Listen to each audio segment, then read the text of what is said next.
मित्रांनो, आजच्या व्हिडिओमध्ये आपण उपमुख्यमंत्री सुनेत्रा पवार यांच्याबद्दल माहिती बघूया. तसेच उपमुख्यमंत्री आणि पक्षाच्या प्रमुख व्यक्ती म्हणून त्यांच्यासमोर कोणती आव्हाने आहेत ते सुद्धा बघूया. त्यांचा जन्म 18 ऑक्टोबर 1963 मध्ये तेर, धाराशिव येथे झाला. त्यांचे वडील बाजीराव पाटील हे स्वतंत्र सैनिक व स्थानिक नेते होते. त्यांचे भाऊ पद्मसिंह पाटील माजी मंत्री व माजी खासदार होते. 1983 ला संभाजीनगरच्या सरस्वती भुवन कॉलेजमधून कॉमर्सची पदवी घेतली. 1985 ला अजितदादांशी त्यांचा विवाह झाला. लग्नानंतर सक्रिय राजकारणापासून त्या दूर होत्या.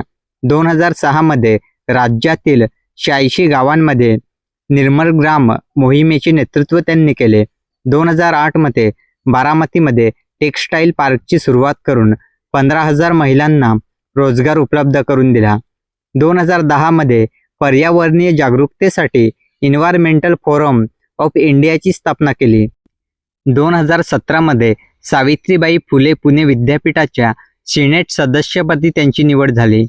2024 मध्ये लोकसभेसाठी बारामती मतदारसंघातून सुप्रियाताई सुले यांच्या विरोधात निवडणूक लढवली, मात्र त्यात त्यांचा पराभव झाला.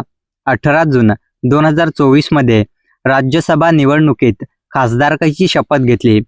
अजितदादांच्या निधनानंतर 31 जानेवारी 2026 रोजी महाराष्ट्राचे उपमुख्यमंत्री पदाची शपथ घेतली. त्या महाराष्ट्राच्या पहिल्या महिला उपमुख्यमंत्री बनल्या. पहिलं आव्हान म्हणजे कुटुंबातील राजकीय फुटीमुळे आपले मतदार टिकवून ठेवणे.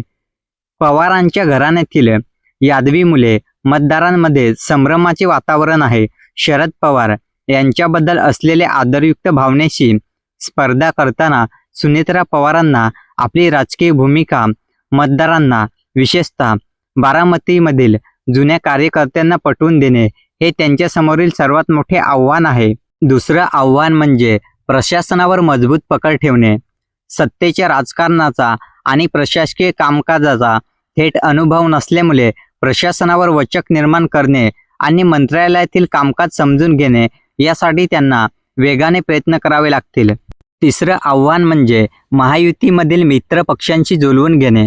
भाजप, शिवसेना, शिंदे गट आणि राष्ट्रवादी यांच्यातील अंतर्गत समन्वय साधताना स्वतःच्या पक्षाचा महायुतीमध्ये प्रभाव टिकवून ठेवणे कठीण काम असेल.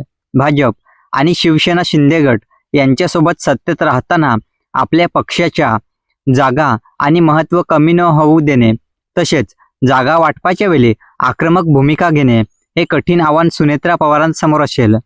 चौथं आव्हान म्हणजे पक्षावर मजबूत पकड ठेवणे. अजितदादांची आपल्या पक्षावर जशी मजबूत पकड होती तशी सुनेत्रा पवारांना आपल्या पक्षावर ठेवावी लागेल. पक्षातील नेते, कार्यकर्ते फुटणार नाही याची काळजी घ्यावी लागेल आणि पक्ष वाढवावा लागेल. मित्रांनो, माहिती आवडली असेल तर लाईक करा आणि आपल्या चॅनलवरती नवीन असाल तर चॅनलला सबस्क्राईब करा.